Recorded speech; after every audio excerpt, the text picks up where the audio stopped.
সাগরে তরঙ্গ পরে অথয় ধীর পক্ষীঠু নিরীহ যিয়ে নদীর গভীর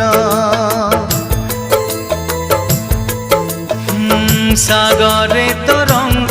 পরে অথয় ধীর পক্ষীঠু নিরীহ যিয়ে নদীর গভীর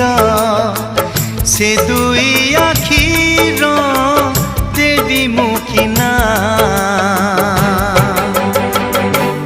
गंगा ना जमुना गंगा ना जमुना देवी मुखी